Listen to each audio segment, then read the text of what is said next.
Au Sénégal, depuis 2008, on assiste à ce phénomène qui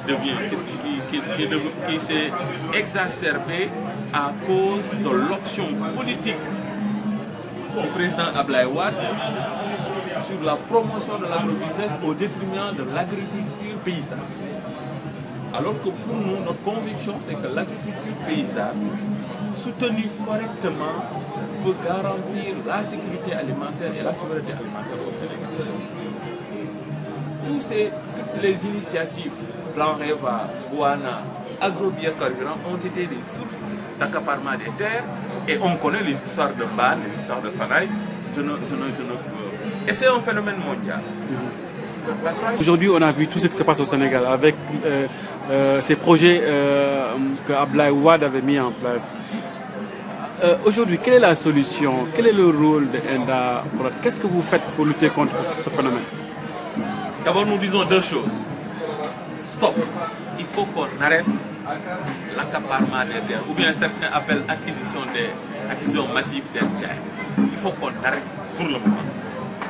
Une fois qu'on arrête, il faut déclencher un processus inclusif pour avoir une réforme foncière et une réforme agraire.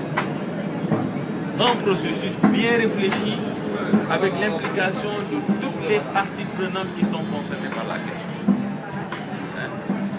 Et pour aboutir maintenant à un cadre juridique et réglementaire qui permettra effectivement de sécuriser l'accès des petits producteurs au foncier, mais aussi qui permettra de sécuriser dans le cadre de à l'intérieur de ce cadre réglementaire global, de sécuriser ou bien d'attirer des investissements, mais des investissements orientés sur le développement. Alors, avec ce forum, vous allez faire une exposition sur la question.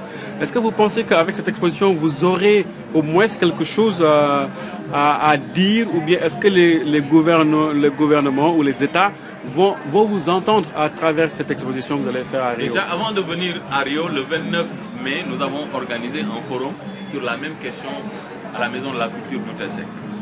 Et j'ai été heureux avant de venir parce que la campagne électorale sur les législatives a commencé. J'ai suivi certains têtes de liste. Ils ont mis au cœur de leur campagne cette question du foncier. Il y a plusieurs listes qui parlent maintenant de cette question foncière, de la nécessité d'avoir une réforme foncière. Donc ça, c'est déjà quelque chose. Ici, à Rio, nous voulons, à travers notre manifestation de demain, commencer à construire une alliance qui peut être au niveau africain et même au niveau mondial, parce que le phénomène, il est mondial, pour donc réunir nos forces, constituer un mouvement social fort pour parer à ce phénomène qui va nous créer énormément de problèmes.